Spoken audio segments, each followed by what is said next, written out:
Bienvenue à tous pour ce 29e podcast Manchester Devils. Aujourd'hui pour ce podcast spécial Mercato, encore un, je suis accompagné de Jérémy, Salut tout le monde, Jiminy sur le forum. de Mohamed Salut à tous. et de Adama qui va nous rejoindre dans quelques minutes. Il arrive chez lui tout bientôt, donc il apparaîtra un peu plus tard dans le podcast.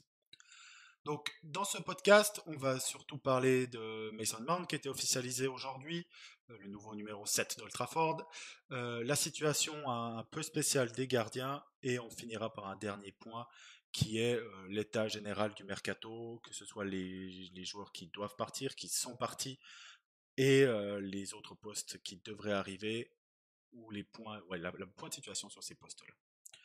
Donc, je vous propose de commencer directement par la news la plus fraîche. Mason Mount a été officialisé aujourd'hui, aux alentours de midi, heure française, après avoir fait ses adieux hier par vidéo à Chelsea. C'est assez drôle de voir qu'entre le message de hier soir sur Instagram et la présentation d'aujourd'hui, il n'a plus du tout la même coupe de cheveux. Donc tu vois que le message Il était impatient. il était impatient. Mais donc déjà dans un premier point, on va commencer par Jérémy. Qu'est-ce que tu penses de cette officialisation? Est-ce que tu es content de l'arrivée du joueur? On va parler surtout du joueur, pas du contexte autour du Oui, on terrain parle qui est du plus joueur. compliqué. Hein. On en a parlé au mercato d'avant, au contexte, au podcast d'avant. Pour te répondre, pas content, pas mécontent, parce que c'est pas le profil que j'aurais voulu voir arriver. Après, ça reste un bon joueur. Si on part du principe que l'année dernière est une parenthèse et une année un peu compliquée, mais qu'elle est un petit peu extraordinaire et que c'est pas son régime normal, parce que s'il repart sur un jeu comme l'année dernière, on va vite tous être mécontents, mais il a montré de belles choses avant ça, donc on va espérer qu'on va capitaliser là-dessus. On sait que a priori le coach en voulait vraiment. C'est pas un joueur poubelle qui est mis en place par le board. C'est un joueur désiré par le coach. Donc a priori il va jouer comme il le veut. Parce qu'a priori même ça a été annoncé que ce qui a fait décisément c'est le fait d'avoir parlé avec Eric Ten Hag directement. Qu'apparemment ça a eu une grosse influence parce qu'on n'était pas les seuls sur le coup. Liverpool je crois le voulait également. Arsenal. Il me semble, et Arsenal. Un peu tout le monde. Ouais, un peu tout le monde. Après, c'est normal parce que bon, c'est un anglais, donc la cote, tout ça, il y a un petit côté où merchandising, etc., ça marchera bien. J'avoue que j'avais une préférence pour Declan Rice parce que je préfère son profil plus défensif parce que, à mon sens, un profil défensif aurait fait remonter Casemiro d'un cran, chose que j'aurais bien aimé. J'aurais bien aimé que Casemiro arrête d'être notre milieu défensif principal. Il fait trop de fautes et on se prive d'un jeu qu'il est capable de faire à la distribution, qu'il est capable de... En fait, j'aurais préféré le voir en 8, Casemiro, qu'en 6. Donc, j'aurais préféré voir Declan Rice en 6. Et là, finalement, on recrute Mason Mount qui sera clairement le 8. Hein. Tout à l'heure, tu as dit qu'il prendrait le 7. Je sais pas si c'était une blague. J'ai pas vu passer l'info. Non, alors il a vraiment pris le numéro 7 officiellement. C'est officiel. Ah, c'est officiel, j'ai pas vu passer l'info. Bon, ok, il a pris le 7. Garnacho mais dans tous les cas, son poste... Ouais, je pense. Mais dans tous les cas, je pense qu'il va jouer en 8 chez nous. Hein. Je le vois pas jouer sur un poste différent. Je pense que donc, vraiment, il va remplacer Eriksen poste pour poste. Et oui, il y a des chances. Il y a des chances. Ouais, oui, il y a des chances qu'Eriksen... Je pense du coup, on passera vraiment dans un 4-3-3 et pas... Mount ne sera pas le deuxième. Parce que là, cette année, on a quand même... On était déjà dans un 4-3-3. Il y avait que sur le papier, on était dans un 4-2-3-1. Oui, on était Eriksen quand même était un vraiment...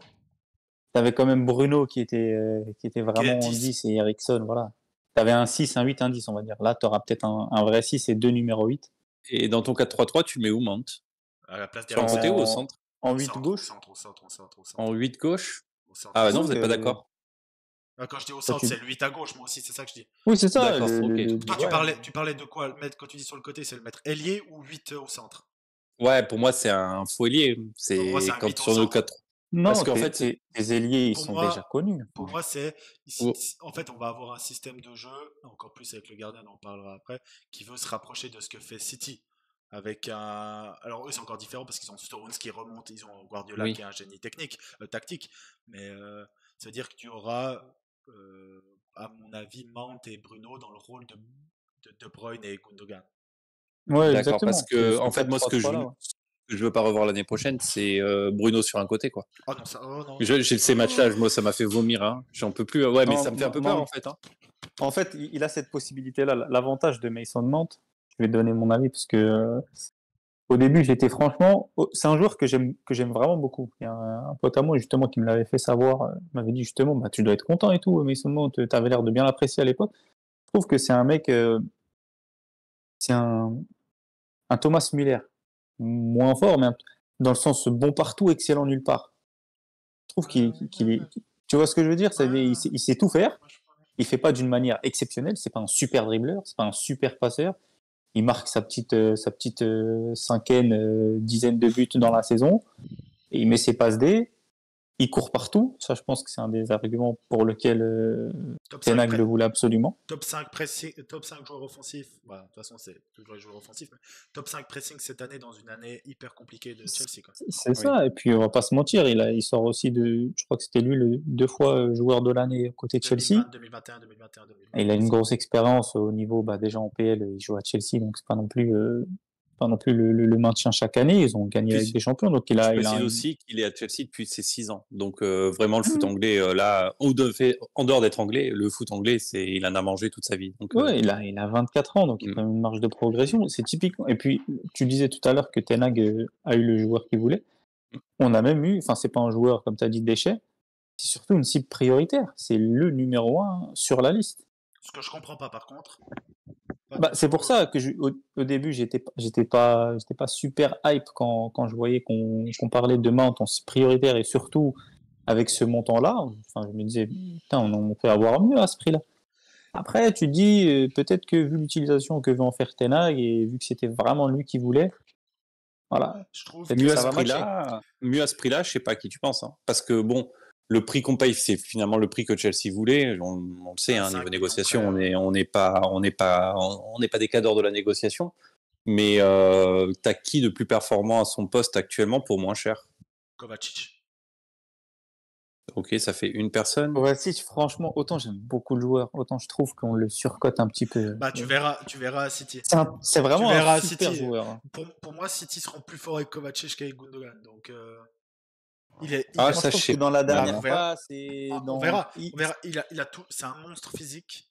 Il est tout petit, donc on n'a pas cette impression-là, mais c'est un monstre.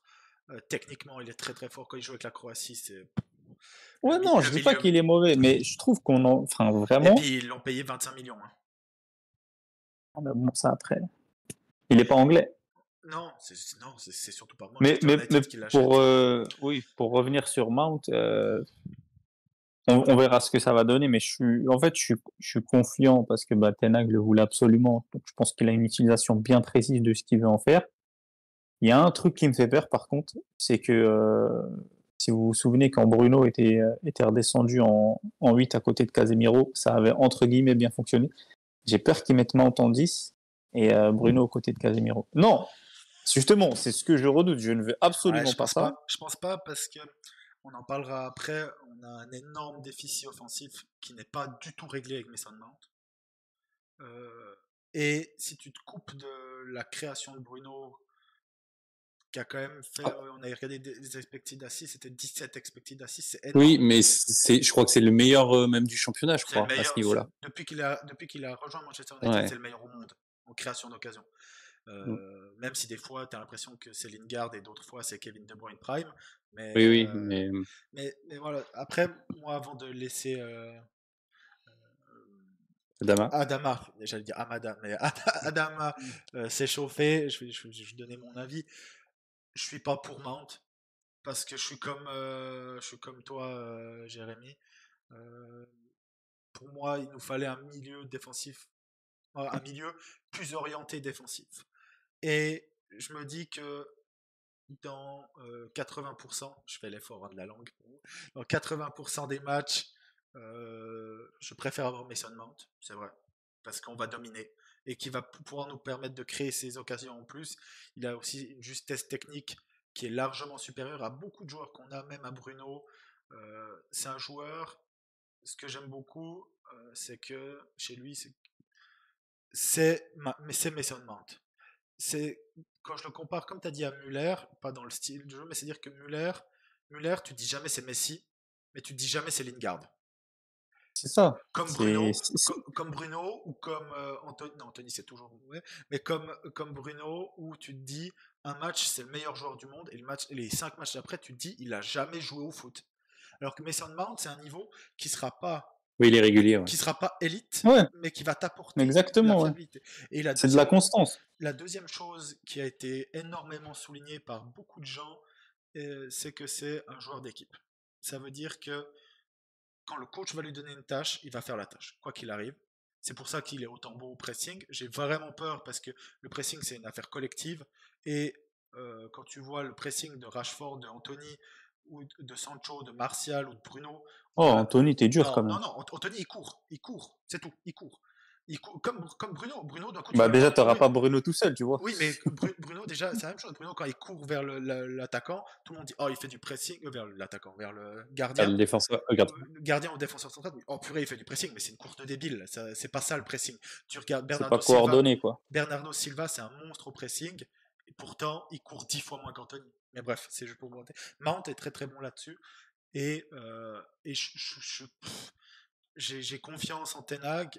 Après, je mettrai un énorme tacle au recrutement et à Murtaugh dans pas celle d'après, mais le sujet d'après, le deuxième sujet, le troisième sujet, pardon. Mais tu as eu ce que tu voulais, au final, il a son Eriksen optimisé. C'est-à-dire c'est Eriksen qui peut courir, qui tient beaucoup. Oui, c'est Eriksen avant son attaque. Non. Ouais, non, il courait pas Même autant, pas, mais parce que c'est pas vraiment, c'est pas le même style en fait. Oui, quand même. C'est un joueur qui dribble pas. Il dribble très très peu. C'est un joueur qui est fiable techniquement, qui a une qualité de passe un poil en dessous d'Eriksen, mais c'est quand même très costaud. Qui a un shoot qui est meilleur qu'Eriksen. Par contre, lui, il a un vrai shoot aux alentours des 16. Il a marqué énormément de goals là-dessus.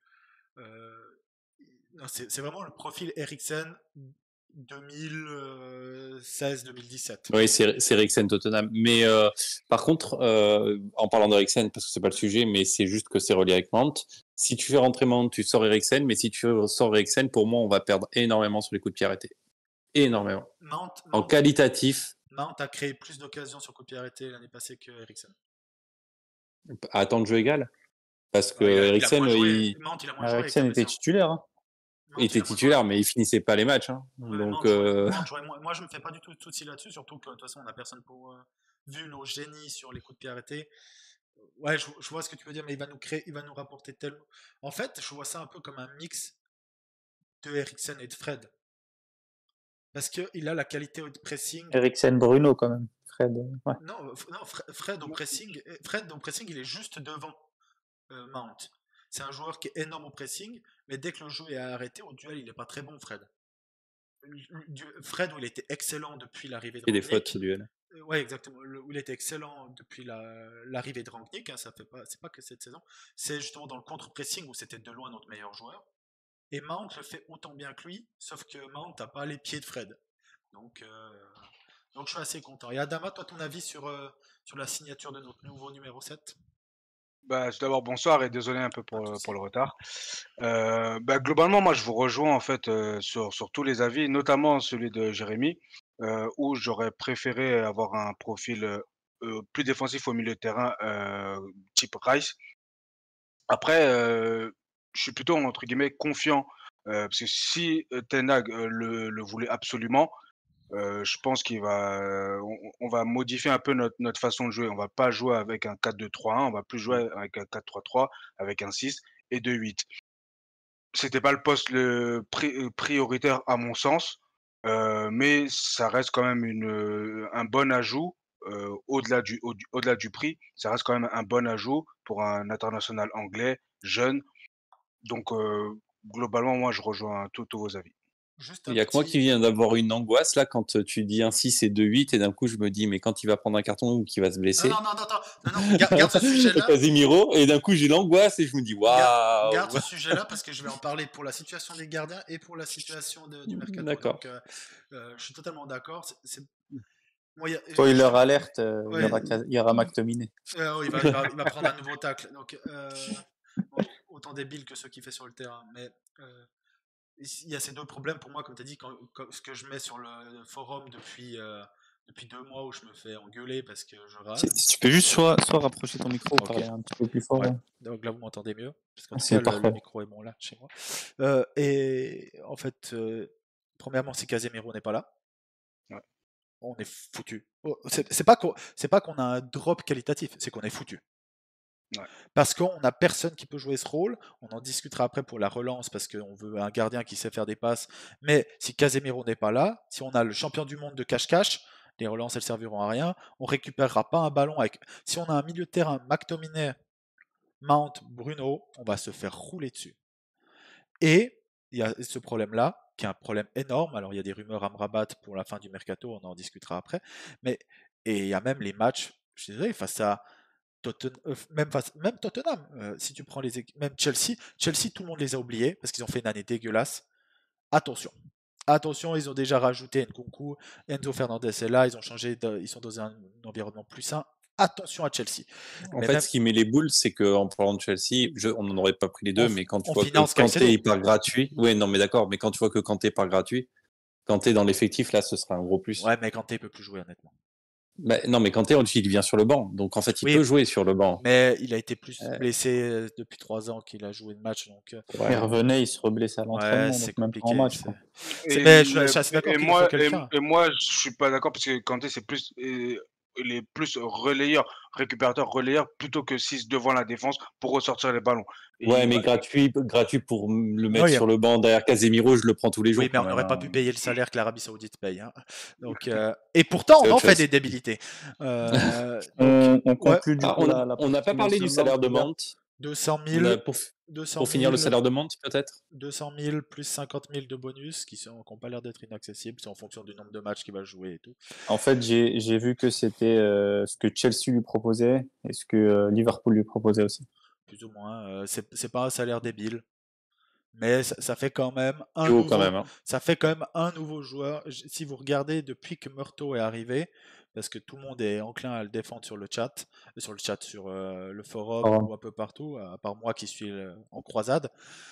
Il a signé Ronaldo qui était le plus haut, il a signé Sancho qui était le plus haut, Varane qui est énorme, Casemiro. Il faut savoir que Sancho, Varane, Casemiro, ils sont tous à plus de 18 millions par année. Il a prolongé Rashford, c'est officiel ou c'est pas encore Non, officiel? c'est pas encore C'est pas officiel. encore non, officiel. mais c'est en cours. J'ai encore un faible espoir que ça arrive pas, Non, mais il ben est ça comme va ça arriver. l'espoir. Ça va arriver, c'est-à-dire qu'il va dépasser les 20 millions. Ouais, on On sait. veut prolonger Lisandro Martinez. En fait, si vous regardez la liste de tous nos plus hauts salaires, il n'y a qu'un seul salaire qu'il n'a pas donné. Et c'est David De Gea. Sinon, tous les autres, ils sont arrivés depuis 3 ans. Et Martinez, ça va Ah, faire bouf. Et puis oui. Anthony, En fait, il a fait il a mis un 3 buts. salary cap, il a mis un salary cap et tout le monde, il nivelle tout le monde dessus, en fait, Ouais, mais quasiment. sur 18 millions, le salary cap, c'est comme si t'en mettais pas. Hein. Et Non, mais chaque année, tu achètes un joueur potentiellement oui, oui. achètes un ballon d'or avec tous les salaires qu'on lâche. Bah oui, on est juste après, on va passer au gardien, la 4e masse salariale d'Europe. En partant du principe cette année que le Sachant qu'il PSG, y a un moment, le PSG est excuse-moi, hors je te coupe. compétition.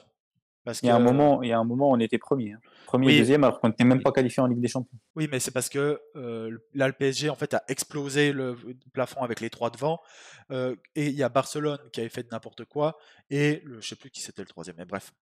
Real, je crois, ou Je City. sais plus, je Ou crois que c'était. City, ouais. Mais je crois que c'était City, mais City par contre, ils ont 20 très bons joueurs. Alors que nous, on en a 3, 4, des très bons.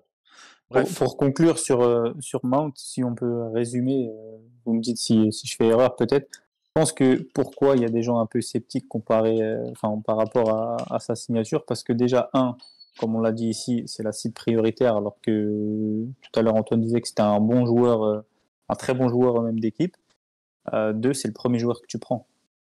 Donc, alors qu'on sait les manquements qu'on a, par exemple, en tant que numéro 9, ce sera même en tant que gardien. Ce sera même sûrement le seul joueur de champ qui partira en tour avec l'équipe. Hein. Je pense que si par exemple pour la transition, je pense que le poste le plus urgent là, c'est gardien, parce que là officiellement c'est Anderson notre numéro 1. Qui veut pas rester. Ça veut pas rester. Dis-toi que ce sera Eaton. Non, alors Eaton ne voulait pas rester. Eaton ne voulait pas rester. On a bloqué son départ. Ouais, et il a le seum.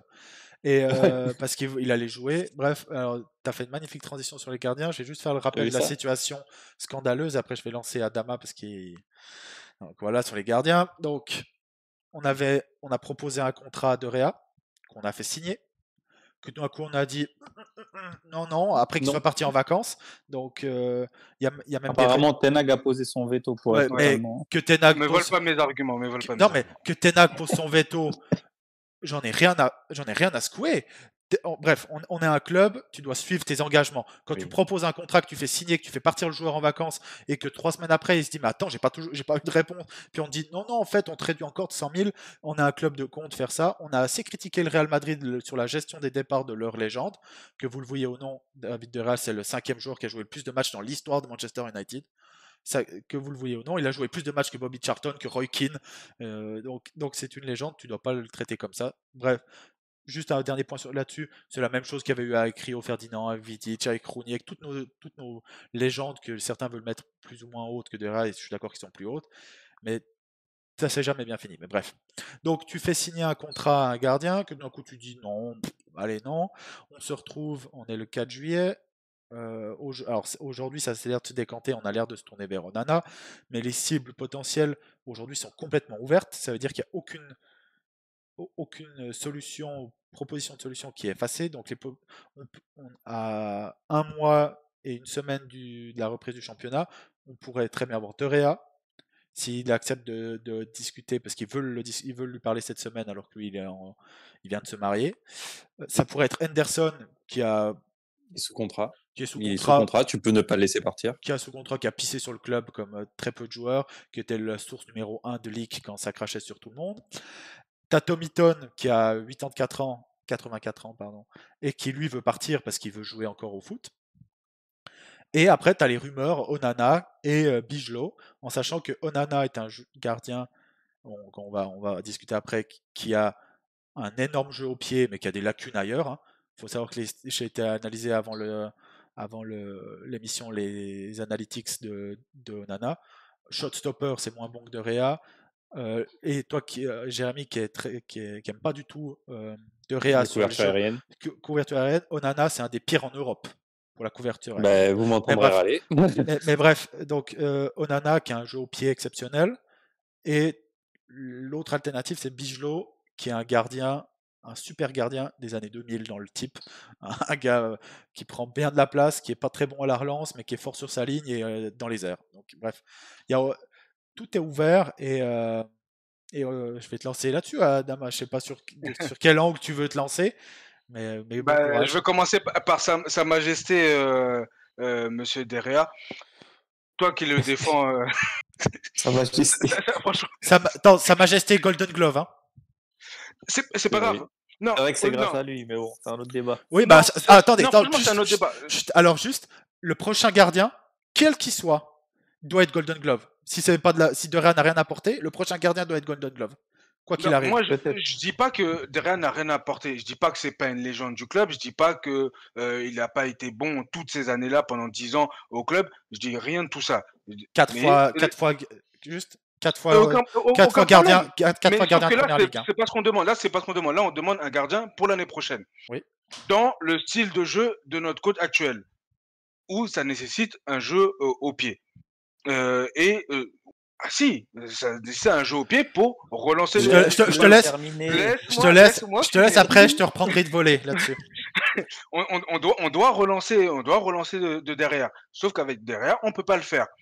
C'est normal d'aller chercher un autre gardien. Et moi, je suis très content que derrière que Ten Hag ait mis son veto sur la prolongation. Je suis désolé, tu peux pas faire ça. D'un point de vue éthique, tu ne peux pas faire ça.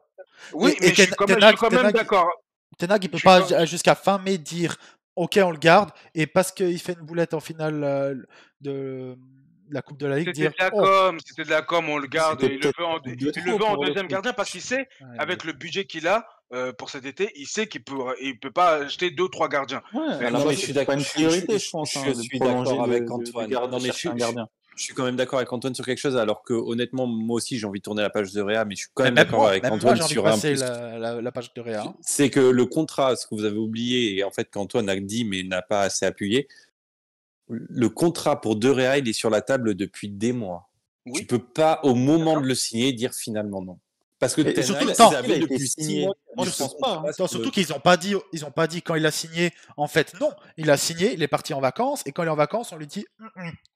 T'es sûr de ça? T'es sûr Finalement, que ça a été signé et Bien pas sûr, bien sûr, l'offre a été bien sûr, retirée et une nouvelle offre bien a été sûr. Dans proposée? tous les cas, l'offre, sûr. elle est sur la table depuis des mois. Donc, Ten Hag, il avait le temps de placer son veto. Tu le places pas maintenant, ton veto. Fallait le Ré- placer il y a des mois. De Ray, il a pas été plus mauvais ou meilleur depuis janvier qu'avant janvier.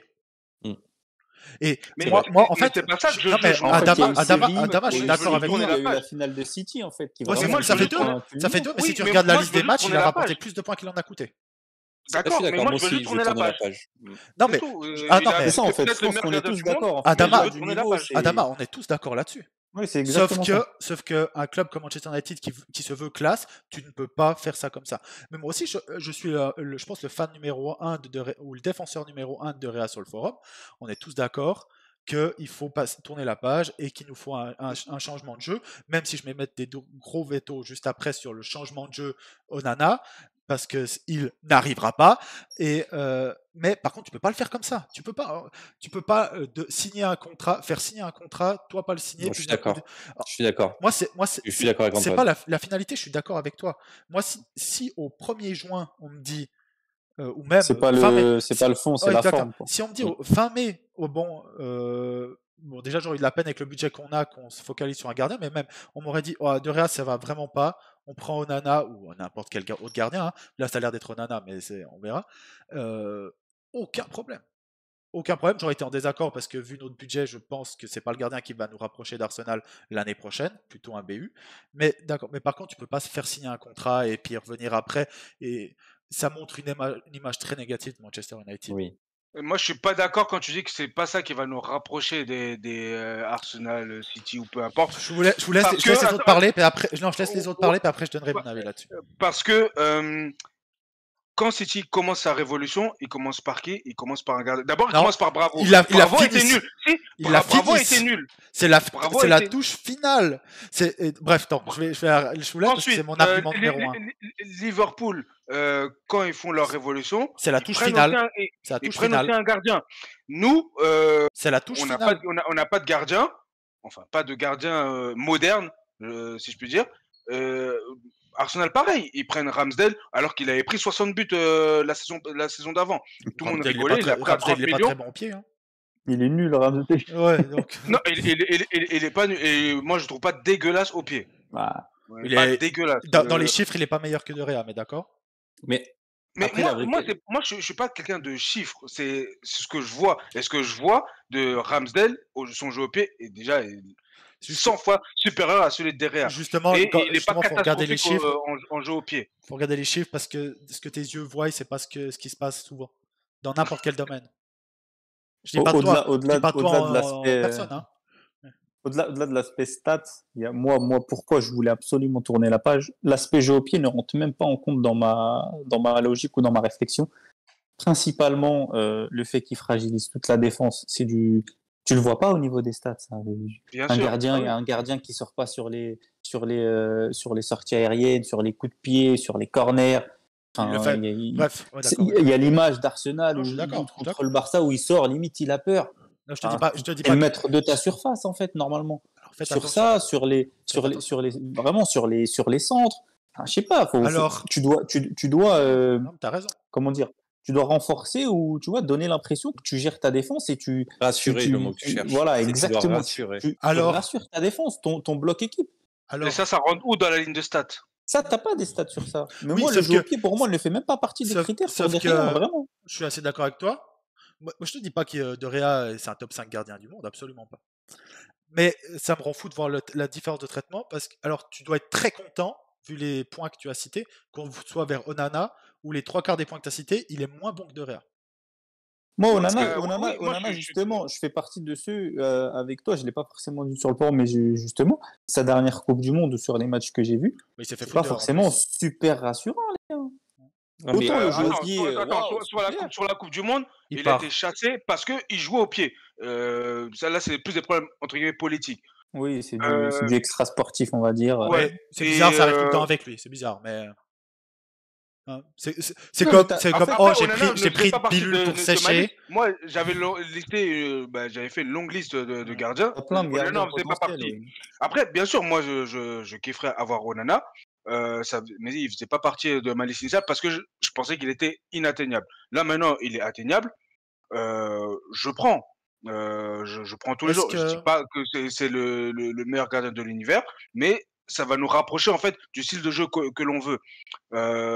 Et peu importe qu'il soit entre guillemets moins bon sur sa ligne que Derrea. dans les airs aussi? Oui, Attention, bon, c'est une des il est un peu critiques, plus petit. Oui, c'est une il des est un peu plus critiques petit aussi. principales de De Gea, hein. Ouais, mais au Parce que moins il sort, il y va. non, non, justement pas. Si, Justement si, pas. Mais il y va. Il Bah ose. non, non. avec la Même défense de s'il l'Inter, passe au travers, il il y est va. rassurant. Quand on le voit jouer à l'Inter, Il est il est dans les rassurant par 4%. rapport à Derrea. Il est dans les 4% des gardiens des 5 grands championnats qui sont le moins bons dans les sorties aériennes. 4%. Ouais, le moins bon, ça veut pas dire qu'il y va pas, ça veut dire qu'il y va et qu'il se Oui, foire. oui. Au moins, il y Et va. Anthony, on peut pas lui reprocher de jamais tirer, pourtant il marque jamais, hein. C'est la même chose. Si t'es content parce que quelqu'un fait beaucoup de fois quelque chose de mal. Non, mais j'exagérais là, t'as compris. Après, je suis d'accord quand même sur un fait, c'est que moi aussi, je veux tourner la page de Réa parce qu'il y a la partie football et il y a même la partie ouais, stop, c'est bon, maintenant on fait une croix sur les 10 dernières années et quoi Ouais, qu'on en dise, exactement. c'est le porte-étendard de ces 10 dernières années en termes de lose, c'est le visage de la lose, malheureusement. juste Non, je trouve pas. C'est une des raisons pour laquelle, pour moi, il n'est pas une légende du club. Mais bien sûr Mais qu'il est une légende du club. Et même s'il a fait 3-4 années qui étaient exceptionnelles, mais ça en fait, il est resté tellement longtemps chez nous que ces 3-4 années qu'il fait exceptionnelles sont noyées dans tout le reste. Et alors que si finalement il avait fait un trajet plus court chez nous, tu vois, s'il était parti au lieu de renouveler son dernier contrat, pour moi, il serait parti avec une meilleure image qu'aujourd'hui. Bah oui. Très loin. Mais une année. Non, moi je suis pas d'accord. Mais attendez, je vais finir là où j'ai amorcé par là, mais je vais finir par là-dessus. Même si je veux le voir partir, aujourd'hui, entre finances et ce qu'il y a sur le marché, je suis même pas sûr que ce soit l'année où il doit partir. Malheureusement. Et je dis bien malheureusement parce que je veux le voir partir. Moi, je l'aurais prolongé pour une année. Voilà, j'y viens. C'est peut-être que la solution serait peut-être de faire un contrat d'1 an. Parce pour voir ce qu'il y a sur le marché l'année prochaine. Maintenant, moi, je suis complètement d'accord avec toi. Puis là, je vais sortir l'arbalète, on dira. Beaucoup de monde veut un jeu au pied. Ok, donc pourquoi vous pouvez aller regarder des centaines de vidéos de Onana. Donc c'est un excellent joueur au pied. Il est très mauvais sur les ballons longs, par contre. Hein. Il a des chiffres il est moins précis sur les ballons longs que De Gea, qui est pas précis. Donc c'est déjà quand même un mauvais. C'est pas. Qu'est-ce qu'on prend qu'est-ce qu'on prend en compte dans le jeu long? Parce que derrière il est moins précis. Il est moins précis que De Gea sur le jeu long. Le pourcentage. Oui, mais attends, dans ce chiffre-là, lorsque le gardien fait son jeu long, mais si on a personne à la réception, ben forcément le jeu long. Oui, sauf que justement. C'est pour ça que moi j'ai des problèmes avec les statistiques. Justement, là tu vas dans le sens de Gea, parce que De Gea devait le faire avec Anthony, Sancho, Rashford, Martial ou Weghorst qui a pas gagné un duel aérien de la tête. Onana, il le faisait avec des gars comme Lukaku, comme Dzeko, c'est autre chose hein, sur les duels aériens gagnés. Hein. Mais sauf que, en plus, il jouait. Il joue long comparé à derrière. Alors là, j'ai pas la stat devant les yeux, je peux te les sortir après pour. Oui, mais même, il est pas précis. Il est moins précis que De Gea là-dessus. Deuxième chose, la base du jeu de transition, la base du jeu de possession et la relance du pied, c'est pas le gardien. Le gardien est un rouage de ça. La base, c'est le jeu de position. Et le jeu. Mais ça, c'est clair. Oui, mais attends, laisse-moi juste finir. Tu peux mettre Ederson, qui est pour moi la copie conforme d'Onana actuellement. Hein. Copie conforme, non, c'est le joueur qui se rapproche le plus. C'est-à-dire excellent avec les pieds, avec les mains. Avec les mains, quand je dis les mains sur sa ligne et tout ça, tu te dis, il va te faire des beaux arrêts, puis tout d'un coup, il va te trouer assez souvent. Mais bref. Là-bas, c'est le jeu de position. Et le jeu de position de Dalot, Shaw, Bruno, nos ailiers sont catastrophiques. Catastrophique. Casemiro n'est pas bon non plus là-dedans. Il est meilleur que les autres, n'est pas bon. Mais si c'est McTominay, aucune chance. C'est-à-dire que je suis d'accord que pour moi, je suis 100% pour avoir un jeu. Moi, je regarde le foot pour avoir du beau jeu. Hein. Moi, je préfère regarder Brighton que Manchester United au niveau du jeu. Et Brighton le fait excellemment bien parce que De Zerbi est peut-être le meilleur coach du monde pour mettre ça en place. Mais aujourd'hui, tu peux pas te dire on va dupliquer ce que fait City dans le jeu. C'est ce qu'on veut quand même copier plus ou moins. C'est pas ce que je dis. Non mais c'est pas ce que j'ai dit que tu disais, mais c'est ça. C'est ça. Je dis pas que c'est toi qui dis ça. Je dis juste que c'est ce qu'on veut ressembler, c'est ce qu'on doit aspirer à être. Et je suis assez d'accord. Tu essayes de prendre exemple. Tu prends exemple des meilleurs. Mais aujourd'hui, c'est-à-dire Antoine que qui cite David Moyes, ok. oui, C'est mais, placé, hein. ce que fait City Ça lui a coûté son poste, hein, David Moyes. ouais, je suis payé moins Ah, on cher. lui avait tous tiré dessus à l'époque. Ouais, bon, parce qu'à l'époque, on sortait d'un titre. Exactement. On sortait pas de 10 ans sans rien. Mais bref, c'est-à-dire qu'aujourd'hui, si tu vas jouer le jeu un jeu de possession, un jeu de position et un jeu de relance propre qu'on veut tous voir, en fait, Onana ou pas. Si. Non, Je vais non, te dire pourquoi. Je non. te laisse finir et je vais te dire pourquoi. Alors, faudra que tu m'expliques comment, parce que Onana va améliorer la situation, mais ne va pas nous rapprocher. Et ce qui me dérange le plus, c'est que si Casemiro est foutu, Casemiro va être suspendu. Casemiro va pas pouvoir jouer 50 matchs, 90 minutes. Si t'as pas le jeu de position, comment t'expliquer ça? Tu regardes Brighton, ils ont changé, ils ont voulu mettre un gardien qui est plus à l'aise au pied. Le gardien est très très bon au pied, moins sur sa ligne, c'est un choix. C'est Sanchez qui était avant, qui était un peu moins bon. Le gardien, mais tu regardes même Ederson, ils stabilisent la défense, je suis d'accord, par derrière, ils sont capables de garder le ballon, ça je suis d'accord. Par contre, ceux qui font la différence sur le moment où tu décides, parce que se faire des passes derrière, tout le monde est capable de le faire, même avec De Gea on le faisait. Par contre, le jeu de position et le jeu de relance, c'est avancer avec la balle. Et si tu le fais avec ce qu'on a vu depuis 3-4 ans de Shaw, Dalot, Casemiro, McTominay, Rashford. Bruno. Ouais, Rashford, Rashford, il va jouer en BU, tu verras. Donc, Ah, mais je le sais. et Anthony, et même Sancho, il peut le faire, mais on l'a jamais fait. Il y a peut-être juste Mount où j'ai confiance parce que ça va être un joueur de système. En fait, la relance, ça va être amélioré, mais ça me dérange de mettre 40 millions sur lui, en sachant que c'est pour moi. 50. Ouais, 40 millions de livres. Ouais, non, ce sera même pas, ce sera 50 millions de livres. Mais ça me dérange de mettre ce budget-là quand on entend qu'on n'aura pas forcément le budget pour un attaquant. Et je suis désolé, aujourd'hui, on va pas se rapprocher de City avec Onana. On va peut-être, allez, quand je dis on va pas se rapprocher, c'est dire que là, on a marqué. Non, je vais garder cette stat pour après peut-être. Mais on a marqué près de 40 goals de moins cette année que City, et c'est ça qui nous fait qu'on est loin d'eux. Et le gardien va pas nous ramener autant haut. Et juste un dernier point, après de vous laisser la parole. Tu as cité Ederson et Alisson. Ederson, c'est à la fin. Ederson, c'est la pièce finale de leur reconstruction. Après Haaland qui a changé encore quelque chose, mais c'est la pièce finale de ce que Guardiola a voulu faire dans sa première mouture. Et Alisson arrive après Van Dijk, il arrive après Salah, après Mané, après Robertson, après Firmino. Il arrive après la finale de Karius qui foire totalement. Oui, complètement. Et à ce moment-là, je suis d'accord, c'était le gardien, et c'était leur pièce finale. Et aujourd'hui, moi, je ne pense pas qu'on est à la pièce finale de revenir près de. Non, on n'est pas là.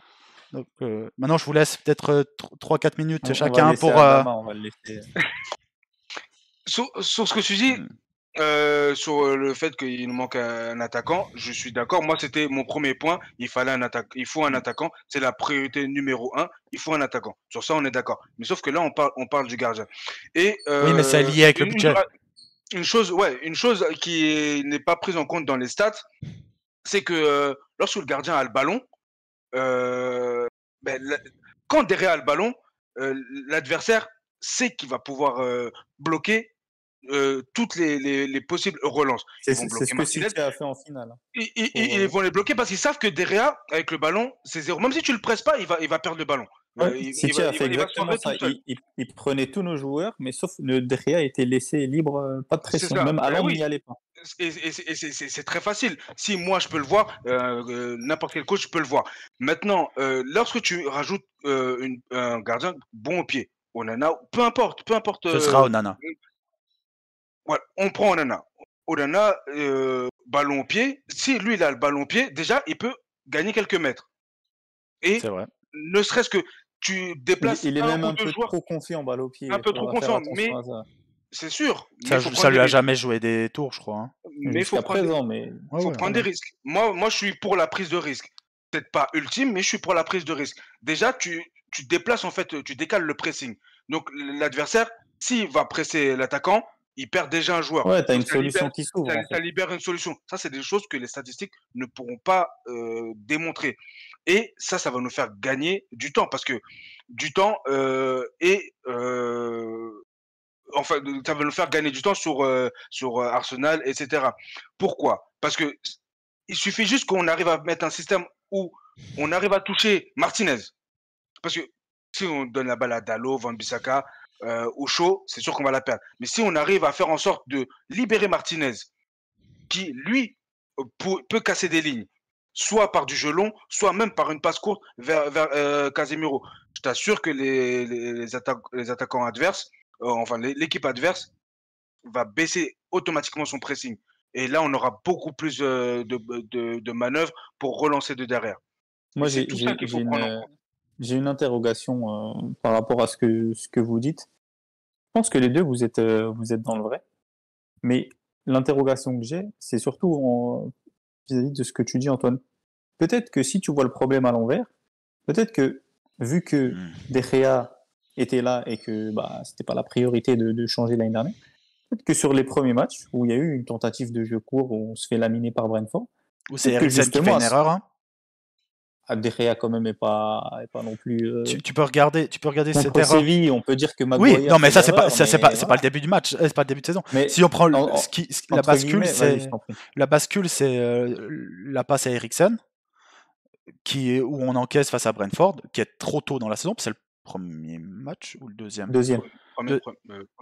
C'est Brentford le premier. Brentford c'est le deuxième. Même avant, ça a été compliqué, je suis assez d'accord. Mais ce genre d'action-là, si tu regardes City, où c'est Rodri qui a la récupération, qui est à la place de Eriksen, ils en ont 5-6 par match. Non, ce que je voulais dire, en fait, mon interrogation, elle était dans le fait que peut-être qu'après ces 2 premiers matchs où justement Ten Hag a fait peut-être un bilan accéléré ou quoi, peut-être qu'il s'est dit justement en parlant tu parlais de jeu de position, peut-être qu'il s'est dit c'est pas le moment avec ce gardien-là ou avec ces joueurs-là. Non, mais au final, on est oui, mais d'accord. Qui te dit que si on signe Onana, qui est beaucoup plus à l'aise dans le jeu au pied, peut-être qu'il va mettre un autre système de relance en place, des nouveaux schémas, un nouveau jeu de position, peut-être.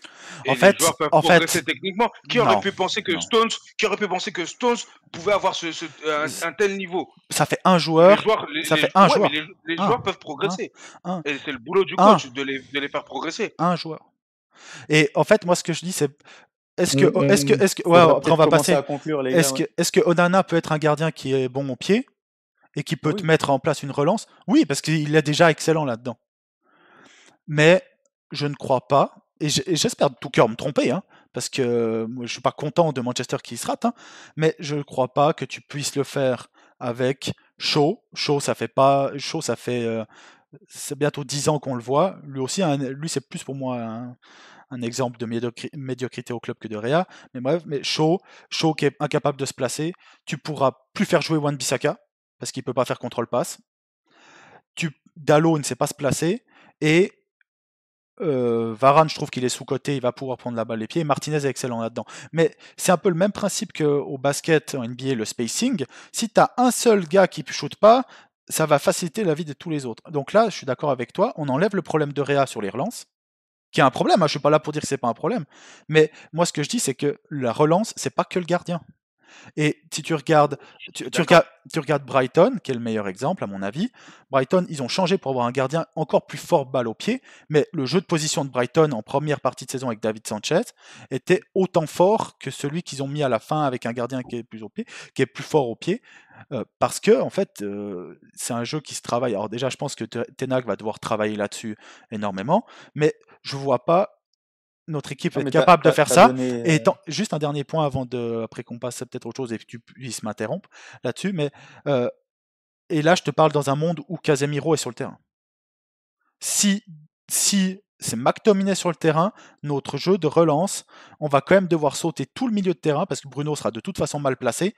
Bruno c'est un génie, mais en fait, en réfléchissant comme ça, on fait rien en fait. Non, moi je te dis. On achète juste un attaquant et on balance. Non. On garde derrière, balance sur l'attaquant. C'est pas ce qui va être fait. Déviation. C'est pas ce qu'on a fait cette année. Là, au moins, on va essayer. J'ai pas dit que ça allait être parfait. Alors tu sais quoi? C'est ce qu'on a fait cette année sur Rashford. Tu sais quoi? Je me réjouis de voir ça. Par contre, si ça fonctionne pas, vous allez m'entendre pendant toute l'année. Parce que De Réa a pris tous les blâmes pour le problème de relance, alors que c'est qu'un rouage de l'ensemble pourri qu'il y a eu. Hein.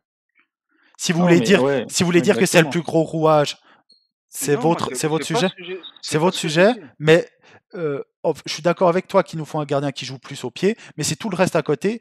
Ils sont pas capables de faire un jeu de position et de faire 3 passes, comme Wan-Bissaka ou McTominay qui sont incapables de faire les deux.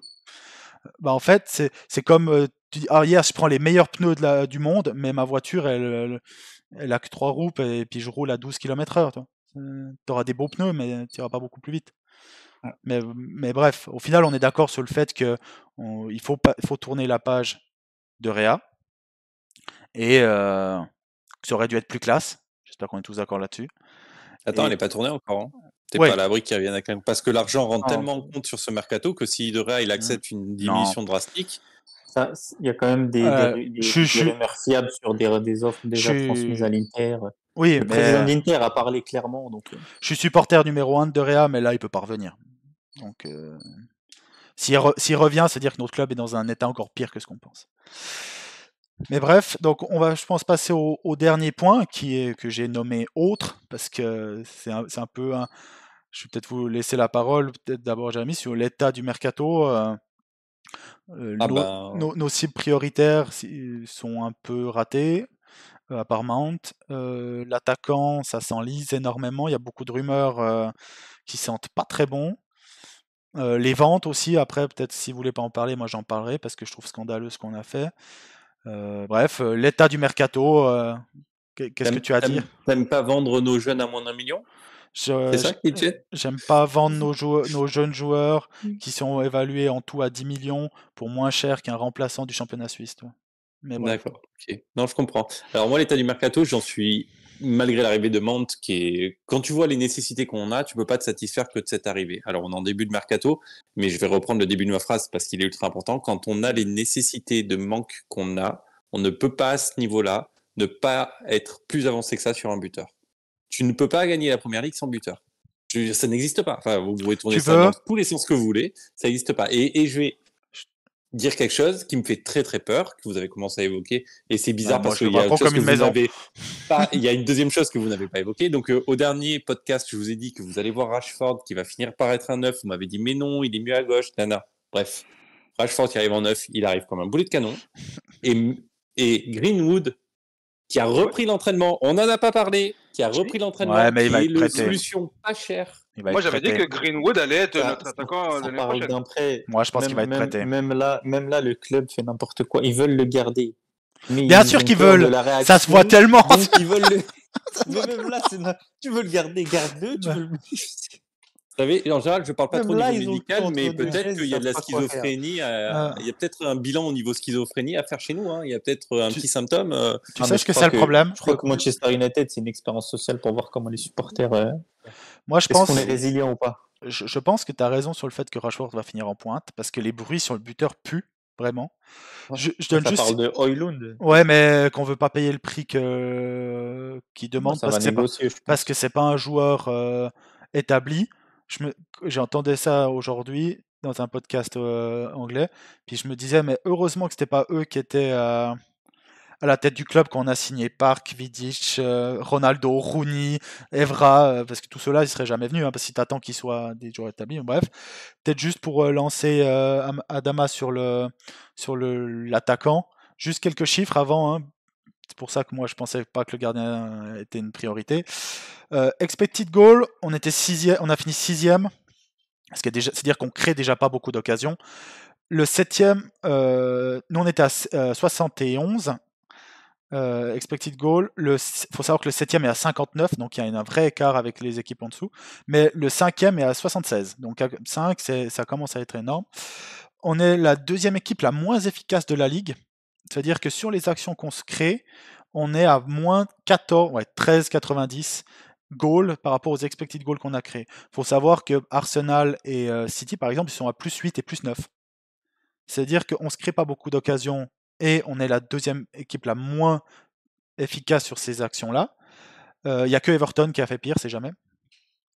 On est la 7e attaque brute de Première Ligue. 36 goals de moins que City, donc un goal par match. 30 de moins qu'Arsenal, qu'on doit rattraper. Hein. Attention, même Liverpool, on est à Liverpool, ils en ont qui a eu une saison compliquée avec Nunez et tout, hein, Liverpool a quand même marqué 17 de plus que nous. Bon, quand ils en mettent 7 contre nous, on a un coup, Ils ça nous en aide. ont mis 7. Ouais. Et faut savoir qu'on est dans les eaux l'année passée sur le nombre de goals marqués de Brentford, Fulham, mais plus inquiétant, de Leicester, qui sont tombés, et de Leeds, qui sont aussi tombés. Oui, c'est Everton qui s'est sauvé. Leeds qui sont tombés. Faut savoir, Leicester a marqué plus que nous, et Leeds a marqué un poil moins de goals que nous. Donc voilà. Non, mais il manque un 9, c'est une obligation. Moi, je confirme, ça fait déjà 2 podcasts où j'ai dit que la priorité devait être l'attaquant, au-delà du gardien. Si on devait faire un seul joueur pour ce mercato, C'était un 9. j'aurais fait all-in sur Harry Kane. Bien sûr. On sait que Lévy ne veut pas nous le vendre et ne nous le vendra pas. Au moins, on a fait la, ça on a c'est fait la sûr, ça. tentative, on a fait une petite tentative et il a dit non. Au moins, on se concentre plus dessus. Ok, pas de problème. Mais après, à part lui, je vois pas d'attaquant entre guillemets. Parce que là, oui, pour le coup, il faut un Là, il faut attaquant un établi. confirmé. Ouais. Et on veut Il y pas en a pas. on veut pas de Sesco Il n'y a que ou Kane. Quoi. de Olion. Ça arrive en backup, mais pas en attaquant principal qui doit nous mettre 30 buts dans la saison. Moi, je pense pas qu'il faut attendre forcément un gars à 30 buts parce qu'il n'existe pas, comme tu l'as dit, sur le marché. Parce qu'il y a que 2 joueurs, non, même pas, il y a qu'un joueur qui te garantit 20 goals en première ligue l'année prochaine environ, c'est Kane. Parce que même Osimhen te le garantit pas. Et puis Osimhen, De Laurentiis, à chaque fois qu'il annonce le prix d'Osimhen, je me dis, putain, il a bu un verre avant. Hein, parce que... Je vais juste vous faire moi mon bilan rapide parce que je vais devoir vous laisser les gars sur le mercato là. Pour faire simple, en fait, c'est un mercato Manchester United quoi.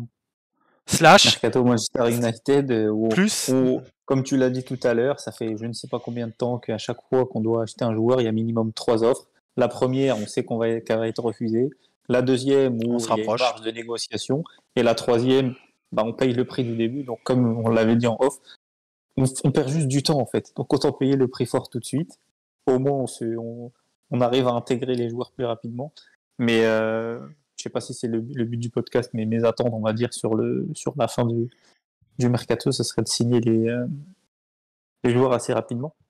Le seul problème, c'est que ça risque pas d'arriver. Et autre problématique, malheureusement, c'est que cette année, on a une problématique de budget. Donc, on compte nos sous comme on l'a jamais fait. Donc, déjà, on le fait pas mal. Première année qu'on le fait autant.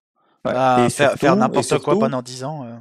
Et surtout, on a 3 joueurs, on va dire, prioritaires à acheter. Donc, Mount, un gardien, un neuf. Mais il y a aussi, comme vous l'avez dit tout à l'heure, un backup à Casemiro et potentiellement peut-être un défenseur central ou un ailier, un poste, on va dire, voilà, où on va se dire un problème de risque. On va étoffer, quoi. Voilà, étoffer l'effectif. Et j'ai oublié ce que je disais. Tu disais qu'on avait trois priorités.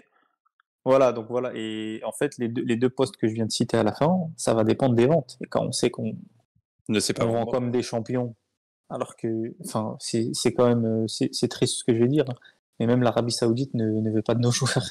Ils veulent Fred, attention, ils veulent Fred. Ils veulent Fred qui va sauver la vie, ça va donner une saison de plus à McTominay, qui me rend fou. Je vous laisse finir là-dessus, je vous écouterai avec grand plaisir. Mais merci d'être passé en tout cas. Bonne soirée à tous, à bientôt.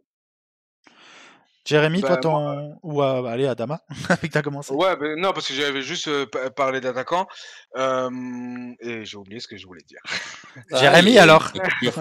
Non, moi je suis assez d'accord avec ce qui a été dit. Clairement, il nous faut un backup à Casemiro. Ça c'est. Alors, la priorité c'est le 9. On le sait, je l'ai dit, je ne vais pas me répéter. Tu gagnes pas un championnat si tu n'as pas un 9 et tu ne gagnes même pas une compétition si tu n'as pas de 9. Ok, donc voilà. On a fait déjà un miracle. Voilà, c'est pas la Coupe de Ligue qu'on gagnait l'année dernière qui va me faire changer d'avis. Et il faut un backup à Casemiro, on en a parlé, c'est impossible de ne pas avoir de backup à Casemiro. Et puisque tu as parlé de Fred, c'est dans ma tête, je ne comprends pas quand Fulham te pose 20 millions, pourquoi tu le lâches pas. Non, alors c'est que nous on demande 20 et eux ils acceptent pas de payer 20. Ils ont proposé 8. 8 quand tu vends... Honnêtement, à 10, je le vends. Il lui reste une année de contrat, donc t'as pas trop le choix en fait. À 10, tu le vends. Si tu vends, j'ai vu qu'on a vendu le dernier jeune qu'on a vendu à 750 000, là, c'est l'Herd. Ouais, non, mais c'est une blague. Je veux dire, Ethan Laird, tu le vends à 750 000. Un joueur qui va être revendu par un sombre club d'ici 2 ans à 4-5 millions, et il n'aura pas progressé d'un sou. bah, tu peux vendre un joueur qui a un an de contrat à 8 millions, tu fais rentrer 8 millions, ça te fait durable pour ton gardien, ou tu peux commencer à réfléchir à une deuxième cible pour un backup sur un milieu défensif. Bah, en fait, ce qui m'inquiète, moi, c'est que je vais rejoindre Adama, parce qu'on a été un peu en désaccord aujourd'hui. En fait, on n'a plus le choix, il faut acheter un gardien. On s'est mis dans cette situation-là, qu'on le veuille ou non, il le faut. Et je savais qu'on allait arriver dans cette situation. Qu'on le veuille ou non, je suis pas un énorme fan de Onana, mais ça va être lui. On n'a pas trop, parce que si on remplace De Gea par le gardien de Feyenoord qui se blesse énormément, qui est pas un joueur moderne, je comprendrais pas le deal, quoi. Donc ce sera Onana. Et ce qui se dit, c'est qu'après l'attaquant et le milieu défensif, pas défensif, pas le MDC, mais le 6-8 de rotation qu'on voudrait acheter pour remplacer Casemiro, et l'attaquant, le type d'attaquant sera en fonction de nos ventes. Tu n'achètes pas ton type d'attaquant en fonction de tes ventes, voilà, c'est ta priorité. L'attaquant, oui, mais on s'est mis. Et c'est ce qui coûte le plus cher. Donc, comment tu vas espérer faire des ventes, sachant qu'on va récupérer 20 millions sur tout notre paquet de joueurs et c'est pour ça que j'ai entendu aujourd'hui dans un podcast que ça m'a rendu fou, où il disait que la priorité était un gardien. Je dis bah oui, parce qu'aujourd'hui on n'a plus de gardien, donc t'as plus le choix. Et il disait ah oui, mais on peut attendre pour l'attaquant parce qu'on a Rashford et Martial. Rashford et Martial. Top. Bah top. Et parce que le problème il est le même, si tu mets Rashford en pointe, et qui te remet 20 goals comme il a marqué cette saison en première ligue. Il a marqué 17, 18. Mais qui est sa meilleure saison en carrière, mais tu te dis pourquoi pas il le refait. Ben, on aura toujours le même problème parce qu'on aura l'ailier, Sancho c'est un ailier créateur, c'est pas un ailier buteur. Anthony n'a jamais marqué plus de 11 goals sur une saison, il en a marqué 4 cette année, donc 3 sur les 3 premiers matchs. Et c'est pas un ailier buteur. Et Garnacho, il peut te créer, mais il faut pas attendre Garnacho qui te mate 15 goals l'année prochaine. Non mais Antoine, même en dehors de ça, si tu viens de le dire, si Rashford, que je n'aime pas, ça se saura, refait la même saison statistique, parce que je vais pas parler de son jeu inexistant, statistique que celle qu'il vient de faire, on a la même attaque qu'Everton. C'est ça. C'est-à-dire qu'on envisage de faire une saison où nos standards d'attaque, c'est Everton. Et si je suis désolé, ça marche pas. Et si je vous dis, on prend. Parce que là, il y a un nom qui me fait vachement peur. Moi, c'est Taremi. Taremi de l'Iranien de Porto, qui a 31 ans, que tu dois mettre 25 millions dessus. Donc tu sais que Taremi, si tu es un club normal, l'année prochaine, il faut racheter un attaquant en fait. Parce que ça doit être ta doublure. Donc est-ce que vous préférez mettre 25 millions sur lui ou 50 à 60 sur Højlund? Alors, moi, je suis partagé parce que il y a la partie cœur, j'adore le football nordique. C'est vrai que j'en parle pas ici, mais je suis fan de football nordique, je trouve ça super cool. Mais Højlund, c'est Martial, mais pas en France en fait. C'est Martial quand on l'achète, les gars. C'est le joueur. Non. Il a plus marqué que Martial. Après, mais tu dis dans le prospect, c'est pas du tout le même type de joueur. Hein. Non, c'est pas le même type de joueur, mais je veux dire, il a autant de passé de footballeur que Martial quand on l'achète. J'étais fou quand on a acheté Martial à ce prix-là. Parce qu'on a acheté un gamin qui n'avait jamais joué au football et qu'on vient pas me sortir sa demi-saison, c'est pas vrai. Et on a vu le résultat, d'accord ? Et je me dis, là, on refait la même chose. Alors certes, avec une nationalité qui fait plaisir, et encore qui fait plaisir, moi, c'est parce que j'aime les pays nordiques, mais tous les autres, parce qu'en fait, ils pensent tous, quand on achète ça, tout le monde va à Haaland. On va pas se mentir. En fait, on espère acheter une copie d'Haaland, mais c'est ce qui est espéré. Mais la vérité, c'est que tu vas claquer 40, 50 millions sur un jeune qui n'a rien prouvé. Qui n'a rien prouvé. Rien de rien. C'est pas possible d'envisager ça. Donc et en plus, tu l'envisages en numéro 1 ? Oui. Alors, en fait, le problème du marché des attaquants, c'est que t'as Kane que tu n'auras pas. T'as Osimhen que personne va acheter. Tout simplement, Osimhen va faire. Ça va être comme Koulibaly. Vous verrez, il va rester 1, 2, 3 années, puis pour finir, De Laurentiis devra le vendre beaucoup moins cher que ce qu'il pensait. Mais beaucoup moins cher. Parce qu'aujourd'hui, même Osimhen, si tu me divises le prix par 2, donc là maintenant il demande 180 millions, je le paye toujours pas. Hein. Donc ça va être foutu. Donc lui c'est foutu. T'as Gonzalo Ramos qui vient du championnat portugais, mais c'est pas non plus un crack. Et c'est cher. Et ce sera aussi 80 millions. en fait, c'est le marché de l'attaquant qui est comme ça. Et moi, je me dis, tu peux pas gagner à la loterie si tu prends pas un ticket. Et je sais que ça fait. Bien sûr que moi, dans ma tête, c'était Kane. Kane et re-Kane. Ou Haaland l'année passée. Ou Sesko l'année passée, quand il était pas très cher. Ou Alvarez, quand on nous l'a proposé pour 5 millions et qu'on a refusé. Mais le problème, Moi, c'est je vais te dire, il veut pas partir, je le sais, et c'est fou et c'est tout à son honneur parce que ce joueur, il pue le foot anglais, mais quitte à prendre un remplaçant et de mettre 25 millions, j'aurais pas mis autant. Par contre, je le précise, j'aurais pris Vardy. Ah oui, Mais il veut pas partir. Il veut Ouais. pas partir. Vardy, c'est pas ton BU titulaire. Non, en remplaçant. Bah, c'est-à-dire qu'en fait, ça sera le titulaire cette année, mais il sera sur le banc l'année prochaine. Non, En attendant le vrai but, on attend le vrai buteur. Moi, je pense que même cette année, il serait Rashford qui serait devant lui. Bah, j'espère pas. Parce que aujourd'hui, Vraiment pas, parce qu'en neuf, il est tellement meilleur que Rashford sur tous les points. ouais, mais ça sent la fin quand même, énormément. Oui, mais t'as pas... là, si tu prends l'achat de cette année, on n'a pas de sous. C'est pas l'achat que... Aujourd'hui, on va pas construire sur ce mercato-là notre attaque pour les 5 à 10 ans qui viennent. C'est pas possible. Là, tu vas juste prendre un mec qui va te faire patienter l'année prochaine. Et le mec qui va patienter l'année prochaine, tu vas pas le payer trop cher. Bah, et tant qu'à faire, tu prends un mec qui supportera le banc l'année prochaine pour pas avoir en acheter un 2 l'année prochaine.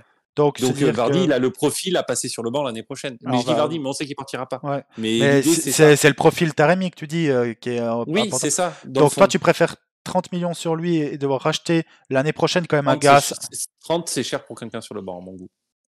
Oui, bah, là, tu auras déjà un attaquant, c'est déjà minimum 50. Et puis le problème, c'est que plus on attend, plus le prix va monter. C'est parce que ça, j'arrive toujours pas à comprendre que Manchester United n'a pas compris ça, à force. C'est-à-dire que si tu vas le 1er juin voir l'Atalanta, tu l'avais à 40 millions, ton Højlund. Et tu sais quoi? Moi, je fais la première année avec Rashford et Højlund. Je m'en fous. Tu prends un pari, tu prends un ticket. Des fois, tu dois prendre un risque. De toute façon, tu es obligé de prendre un risque. Comme Liverpool qui a pris Darwin Núñez. Comme nous qui avons pris Martial. Oui, mais comme nous qui avons pris Vidic. Comme nous qui avions pris Rooney. Comme nous qui avons pris Rooney. Différent. Il n'y a pas d'attente statistique en termes de but. Alors bien sûr, attention, je ne dis pas qu'un attaquant vaut plus qu'un défenseur. À mes yeux, c'est tout aussi important dans une équipe. Mais si tu considères que ta réussite se compte en nombre de buts, et malheureusement le foot, on peut développer tout ce qu'on veut comme science, mais au final, c'est celui qui marque le plus. T'as raison. C'est le poste quand même le plus craignos quand tu veux faire un pari, quoi qu'il en soit. Peut-être le gardien, on va dire, parce que c'est l'équivalent. Ouais, non, je suis pas d'accord, parce qu'entre un mauvais gardien et un bon gardien, je parle pas de Thibaut Courtois, le niveau pour moi est moins différent que entre Weghorst et Haaland, tu vois. Oui, parce qu'au final, ce qui te saute plus aux yeux d'un gardien, c'est un gardien qui fait des boulettes. C'est-à-dire que finalement, un gardien qui est bon, mais qui va faire ses 10 boulettes assurées dans l'année, il sera considéré comme plus mauvais qu'un gardien qui est tout simplement mauvais. Ouais, ça, exactement. C'est vrai. Mais tu vois, par exemple, je me dis, alors c'est facile, puis le raccourci est très facile, mais en 2003, on signe un Portugais qui avait joué 25 matchs en Liga portugaise, qu'on avait payé une fortune, hein, quand même, pour l'époque. On avait payé... 18 Ouais, mais 18 millions à l'époque. Ouais, c'est vrai, 18 à l'époque. En 2003, 18 millions. En fait, 18 en 2003, c'est comme si aujourd'hui tu mettais 50.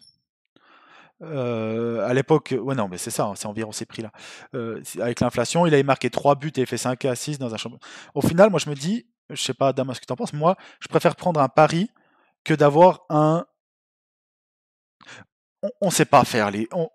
On a depuis. Déjà, on devait acheter un BU l'année passée. Parce que si tu prends depuis une année environ, on a perdu Cavani, on a perdu Ronaldo, on a perdu Greenwood. Alors ça, le club ne pouvait pas l'anticiper, bien sûr. Mais on a perdu 3 BU qu'on n'a pas remplacés. Et tu n'as jamais eu Martial comme BU parce qu'il est tout le temps sur le banc. Ou blessé. Il est tout le temps en infirmerie, quoi. Je dis sur le banc, blessé. Et puis, il est indispo tout le temps. Et de toute façon, c'est sa dernière année de contrat, c'est sa dernière année ici. Donc, j'espère. Hein. Oui, ça c'est sûr. C'est sûr, on va pas le prolonger. Mais ça veut dire qu'il nous faut un attaquant. Et je préfère prendre un ticket de loterie à 60 millions qu'un joueur. 60, c'est cher quand même. Oui, mais 60 millions, pour je dis 60. De loterie, c'est cher. Oui, mais quand je dis 60, c'est bonus compris. Bonus compris. Non, parce que regarde, un mauvais achat qui coûte cher mais que tu revends, ça va. Lukaku, Di Maria. Enfin, bien que pour à mon sens, Lukaku était pas un mauvais achat, mais c'est un autre sujet. Qu'on a vendu moins cher qu'on a acheté dans un monde en pleine inflation. Mais oui. Voilà, mais bon, oui, mais l'écart était pas Oui, on a perdu un peu significatif. d'argent, on a perdu 10%. Là, le surtout. jeune, ouais, on a perdu 10%, c'est pas significatif pour moi. Ouais. Mais là, le ticket à 60 millions que tu prends là, s'il flop complètement, tu le vends pas 50, hein, tu le Non. vends pas 40. Hein. Soit tu le vends pas du tout parce que personne n'en veut, soit le prix il est divisé par 3. Après, Au bout d'un an ou deux. toi, bien sûr, mais si tu proposes 60 millions, ça me ferait chier, mais quand je dis 60 millions, c'est le package. Si tu proposes un truc comme on avait fait avec Martial, dans l'idée, 40 et des bonus atteignables facilement. non, 40, et puis on repaye 10 millions après 20 goals, et on repaye 10 millions après 50 non, goals. pitié. 20 goals pour un attaquant, c'est abusé. Non, non, non. Oui, mais plus. Oui, mais je te donne Alors, un exemple. Je vais pas demander la clause de Martial s'il passe Ballon d'Or, tu vois. Non, On a mis cette mais- clause-là en achetant un joueur. Tu vois, Højlund, il a 20 ans. Alors oui, il a fait qu'une saison en Serie A, mais il met quand même 9 buts, 4 passes. Martial, il met combien de buts sur sa saison à Monaco? Je vais te dire ça tout de suite. Je finis juste sur Højlund avant ça. Il est estimé à 45 millions déjà. Oui, mais dans le football d'aujourd'hui. Et c'est le meilleur. 45, c'est pas 60. Et c'est le meilleur buteur des qualifications de l'Euro. Oui, d'accord, mais 45, c'est pas 60. Oui, mais si tu proposes 45 plus 15 de bonus. Parce que si j'en reviens à la phrase d'Adama qui te dit un attaquant c'est au moins 50, si tu l'as 45, vu que c'est un jeune, c'est correct. Si tu l'as 60, c'est que tu le payes au prix d'un confirmé. Tu parles en quoi, en livres ou en euros? En euros. Et en livres, c'est pire. Oui, c'est ça le problème. Si tu prends Martial avec Monaco, ouais, c'est un peu mieux. Il a quand même joué 2 saisons, Martial. Les 70 matchs avec Monaco. 70 matchs avec Monaco, c'est une saison et demie en fait, mais ouais, ok. Ou deux petites saisons. Deux petites saisons au rythme de Martial, quoi. Ouais. Voilà, ouais. Non, c'est au rythme de Martial, c'est 10 saisons, ça. J'avoue. 15 buts et 8 passes. 15 buts et 8, voilà. Mais 15 buts et 8 passes, il met tout la deuxième saison quasiment, je crois. Il y a un truc comme ça. Il y a un délire comme ça. Je sais pas si tu as le décompte par saison, mais c'est comme ça. C'est qu'en fait, il flambe sur 10 buts et on l'achète. C'est un truc comme ça. Ouais, c'est ça. C'est exactement ça. Voilà. Après, moi je suis d'accord avec toi, Antoine. Je prendrais bien le ticket de loterie. Il y a un truc auquel on pense pas, que là, ça me vient à l'esprit. On sait que notre budget il est serré, notamment vis-à-vis du fair play financier. Alors attends, juste un point là-dessus. C'est qu'une fausse excuse donnée par les Glazers.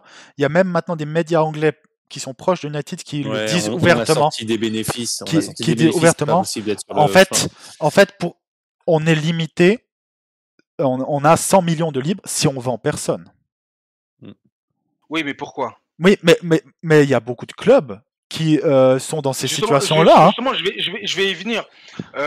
Si tu travailles, si on vend pour 60 millions de joueurs, on n'a aucun problème. Tu peux pas dire on a un problème fair play financier. C'est pour ça que j'aime pas quand ils utilisent ça comme on est gêné par le fair play financier. Non, t'es gêné déjà parce que t'as travaillé comme des cons depuis 10 ans et que t'as payé Anthony 100 millions et que tu as fait x8 sur son salaire.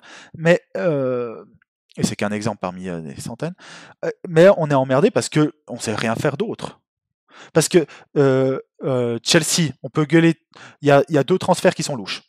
Un, parce qu'en fait, Mahrez n'a pas passé la visite médicale que voulait. Mais c'est dire que tu as Ziyech, pardon, pas Mahrez. Ziyech qui n'a pas passé la visite médicale. Mais tu regardes Chelsea, tout le monde a dit mais avec le fair play financier, ils sont foutus. Ils sont foutus, ils vont être flingués cet été sans le. Merci l'Arabie Saoudite. Non, mais l'Arabie Saoudite, il leur rapporte quasiment rien sur les départs. Hein. Si je vais regarder. Tu libères en masse salariée. Oui, mais ils ont vendu. J'ai oublié un joueur. Ils ont Koulibaly et Mendy qui sont partis. Parce que Kanté n'est pas gratuit. Oui, il était en fin de contrat, toi. Mais c'est dire que les deux, ça représente 41 millions 5 euros. Mais ils ont déjà vendu pour 220. Hein. C'est-à-dire quand même que les Kai Havertz, Mason Mount, Kovacic, ils ont vendu Loftus-Cheek, que j'ai toujours trouvé à claquer 16 millions. Hein. Toi, ils sont capables de vendre comme ça tout le temps. Des Emerson, vous vous rappelez d'Emerson? L'année passée, ils ont vendu 16 millions. Ils ont réussi à vendre Jorginho, qui était en fin de contrat, 11,3 millions, alors qu'il ne savait plus jouer au foot. Alors, Billy Gilmour, je trouve qu'ils avaient fait n'importe quoi à 8 millions. Mais c'est-à-dire que si toi, et puis Chelsea, alors, il y a 3 problèmes avec les 2 transferts d'Arabie Saoudite, je suis complètement d'accord avec ça. Par contre, eux, ils ont trouvé des moyens de contourner légalement. C'est-à-dire que si aujourd'hui tu signes Kane, 100 millions, on est en dehors. Mais C'était mon argument. alors, Kane, non, c'est un mauvais exemple parce que si tu fais ça, t'es foutu. Mais si tu achètes Højlund, 100 millions, c'est juste pour donner un chiffre, hein, et on n'est pas embêté par le fair play financier. Si le contrat, tu lui donnes un contrat de 7 ans. J'allais y venir justement, c'était ça mon argument. Mais j'allais pas prendre cet exemple-là. J'allais prendre l'exemple des clubs italiens qui font des prêts avec obligation d'achat sur 2 ans. Ça, il y a des moyens de contourner entre guillemets le fair play financier. Mbappé, c'était ça avec le PSG. Hein. C'est ça. Non, il devait se sauver. Comme condition, il devait sauver le PSG. Voilà, et par exemple, l'autre, Ouais. là aussi, et qui est aussi pareil, des choses comme ça. Pourquoi on n'est pas capable de faire ça? Bon, pour Harry Kane, on sait que c'est Non. mort. Mais pour un Højlund, on peut très bien faire quelque chose Parce comme que ça. pour faire ça, il faut savoir négocier. Oui. Je te le dis. Voilà. Juste- Mais non, ça revient toujours dans la balance. Tu prends-le Oui. comme tu veux. Il faut Je- savoir négocier. Tu peux je- négocier pour vendre, il faut négocier pour Mais, acheter. je veux dire, pourquoi en fait il n'y a pas des choses comme ça que l'on peut faire au-delà de donner 10 ans de contrat, de faire des prêts avec obligation De mémoire, comme ça, au moins tu lisses, et comme ça l'année prochaine, au moins si on est racheté, là au moins on sait qu'on aura beaucoup De toute façon, plus de marge de manœuvre. puis ils vont nettoyer. Si c'est le Qatar, ils nettoient la dette. Si c'est Ineos, de toute façon, ils vont aussi déplacer la dette. les congés, ouais. Ouais, ça va être différent. Mais après, juste un point sur Oui, après, je pense qu'on peut arrêter. ouais, la perte de levier qu'on a dans les négociations, c'est par exemple si on prend Højlund, qui est un très bon exemple.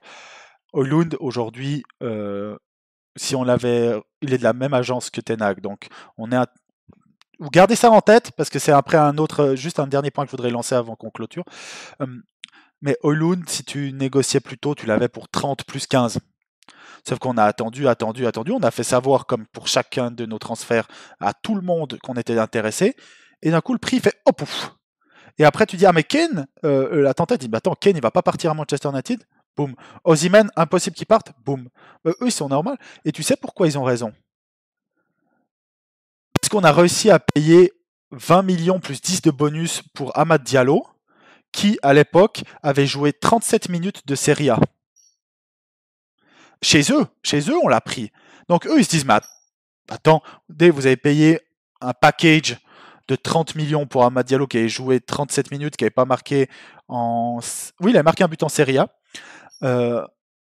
Højlund, il a joué toute la saison, quasiment. Il a marqué 9 buts, 4 passes décisives. C'est le meilleur buteur des qualifications de l'Euro avec sa sélection. Bien sûr que c'est 50 plus 10, tu vois. Et je veux juste vous lancer sur un dernier petit sujet, 4-5 minutes max.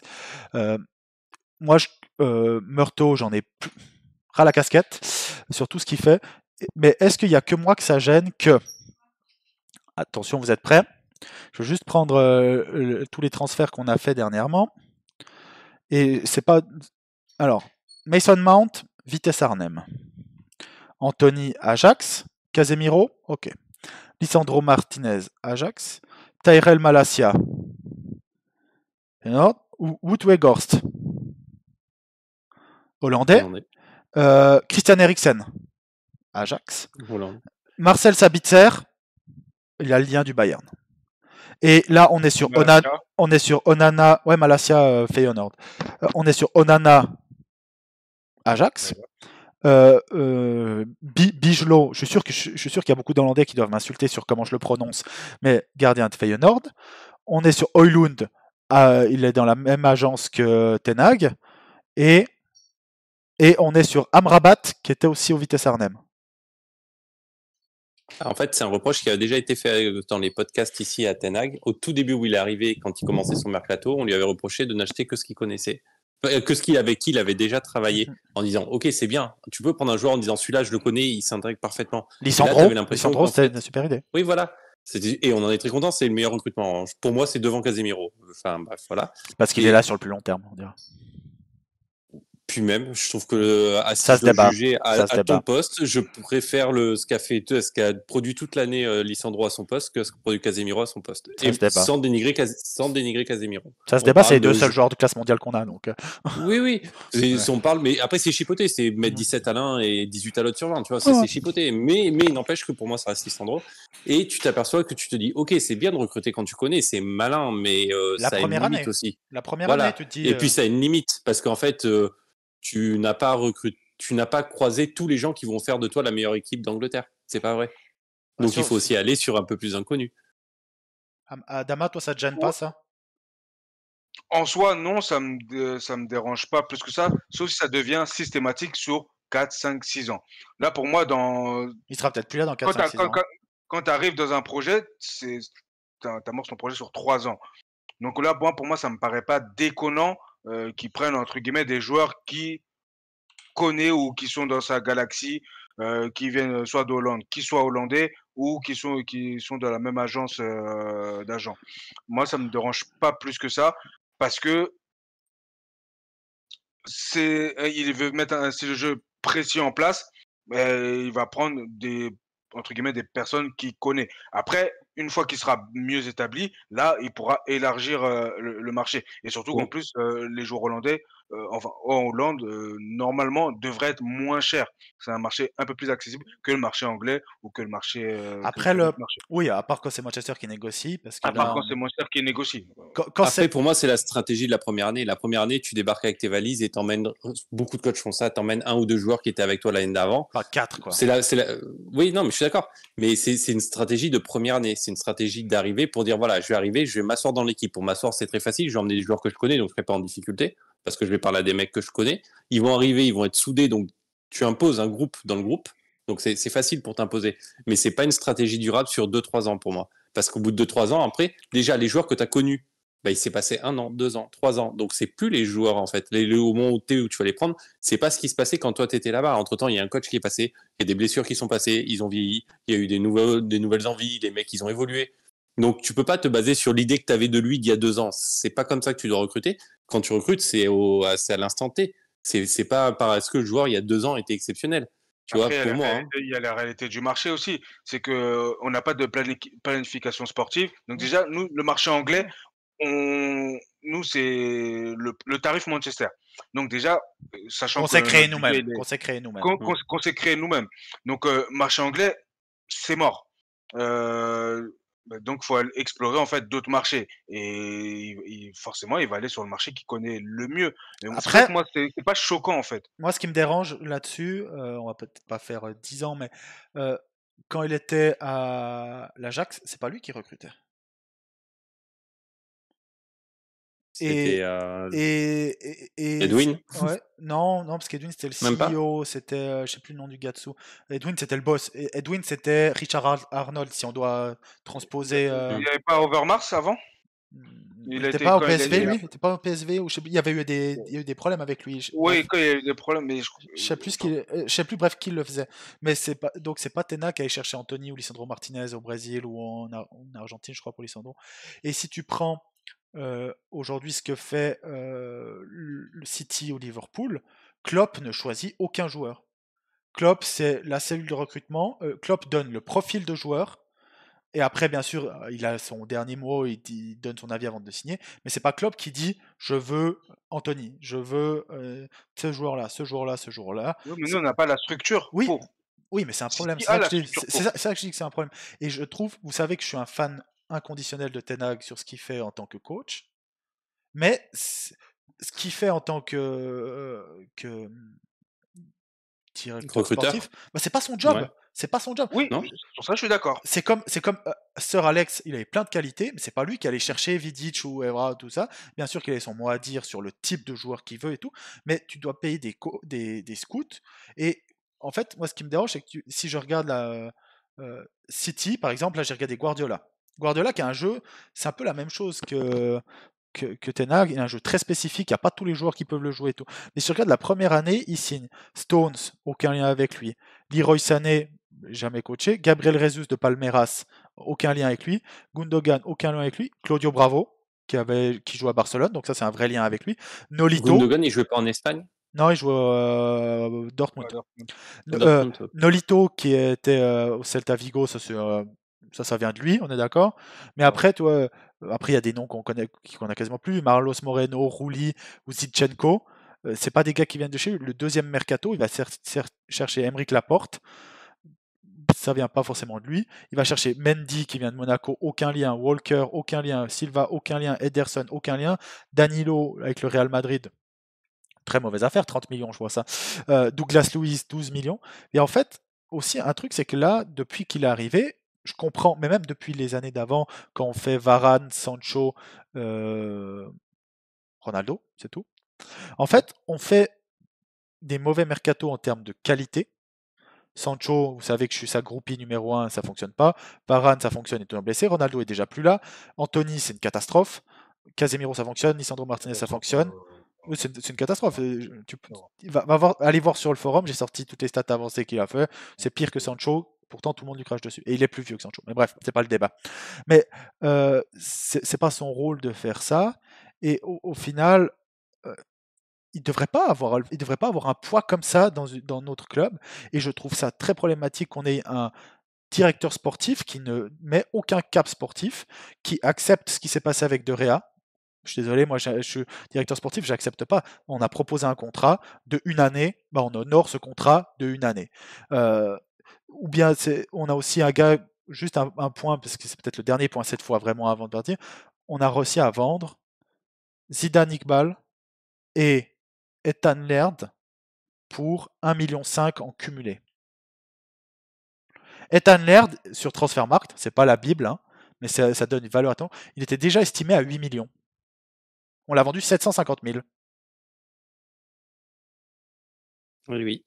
Mais si je peux finir avec légèreté, puisqu'on termine, là c'est vraiment la fin, je suis quand même rassuré parce que j'ai vu passer la news que Darren Fletcher était très content du recrutement de Mason Mount et que vraiment il y tenait personnellement. Donc je pense que en fait quand même on sait de quoi on parle. Ouais. Ah oui, juste un point. John Murtaugh, vous savez que je le déteste, hein, parce que je trouve qu'il est là depuis 2013. Les gens oublient un peu qu'il est là dans le sportif depuis 2013. C'est lui qui nous a fait payer 10 millions à Animal Meshbri aussi, si jamais. Mais bref, s'il pouvait se taire et moins parler dans les communiqués quand on annonce un joueur, ouais, dans les pubs, ça c'est Richard Arnold. Mais il a osé dire aujourd'hui que Mason Mount, qu'on est tous assez contents au final d'avoir, était un joueur de classe mondiale. D'accord. Prochain renouvellement de contrat, c'est x2. Qui aura lieu cet été. Déjà, parce que là, l'été prochain. Donc voilà, peut-être un mot en une phrase pour clôturer, Jérémy, sur... un mot, une phrase, pas trop longue, sur ce qui s'est passé jusqu'à maintenant et tes attentes. Est-ce que tu penses qu'il va arriver ou tes attentes pour la suite? Le mercato est insuffisant, je ne sais pas à quoi m'attendre et j'ai peur qu'on n'ait pas d'attaquant. Voilà. Adama? Inquiétant. Un seul mot, toi tu dis inquiétant. Inquiétant. Moi, je vais être pire que toi. Vous savez que je prends toujours assez souvent ce rôle-là, mais Europa League. Parce que... Je pense pas. Ouais, non. Cette fois, c'est vraiment la dernière question. Est-ce que vous êtes, par rapport à ce que font nos adversaires, parce qu'en fait, tu recrutes pas juste pour t'améliorer toi-même, hein, tu te recrutes pour rattraper les autres ou dépasser les autres. Au niveau. Est-ce que vous êtes confiant vis-à-vis qu'on va rattraper City et Arsenal? Non, pas cette saison, pas avec un budget aussi limité. Oui. Tu penses qu'on rattrape Arsenal, qui viennent de faire Declan Rice, Timber et Havertz? Non, ça reste les petits frères Arsenal, ouais. Ouais, bah ils nous ont mis... Non, mais Adama, tu sais que c'est le cœur qui parle à chaque fois. Tu sais, ouais, c'est l'éternel optimiste. C'est celui qui a dit que la deuxième saison de Les Solgars, on ferait encore mieux. On ferait le titre. Tu croyais au titre, toi? Non, regardez, parce que... Tu croyais au titre, toi, non, la deuxième année, quand Ronaldo arrive? Bah oui, c'est ça, mais hein, oui, mais parce qu'on finissait deuxième, donc pour moi, tu vises au-dessus, donc c'est normal que tu vises le titre. Puis on avait ramené Ronaldo. On avait ramené Ronaldo, donc pour moi, on visait le titre, et je le redis, et ouais, je confirme. Non, en fait, là, on a déjà 1 année dans les jambes avec Ten Hag. Donc, normalement, les joueurs doivent progresser, assimiler le jeu, etc. pour moi, on doit faire encore mieux. Et pour moi, je suis confiant qu'on puisse finir deuxième. Si on finit le mercato là comme ça, autant au niveau des arrivées que des départs, oui, je suis sceptique. Mais j'ai bon espoir que ça va changer, qu'on aura des arrivées. Et ne serait-ce que, même si on signe, ne serait-ce qu'Onana, pour. Tu penses qu'on a une chance sans attaquant? Ça va être compliqué sans attaquant. Bon, j'aurais voulu finir sur une note positive, donc c'est un poil compliqué, mais on va s'arrêter là pour ce podcast qui a Et déjà la duré. note positive, c'est bienvenue à Mason Mount.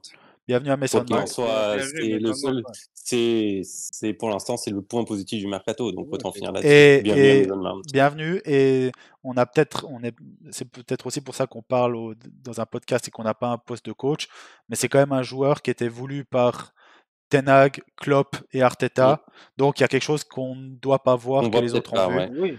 Pas Et suffisamment voir. juste un tout petit dernier point, je me demande si c'est pas aussi parce qu'il est anglais puis que tu dois avoir un nombre de joueurs anglais dans l'effectif. Mais c'est quand même un joueur qui était voulu par tout le monde, donc bienvenue Mason Mount, n'aie pas trop peur du numéro 7 et tout va bien se passer. Donc je vous remercie de nous avoir écoutés, ça a duré un poil plus long que prévu comme d'habitude. Je vous invite aussi à nous suivre, hein, bien sûr, sur Twitter, sur Facebook, venir sur le site internet et sur le forum. Il y a souvent des débats très, très engagés, on dira. Donc, n'hésitez pas à nous rejoindre.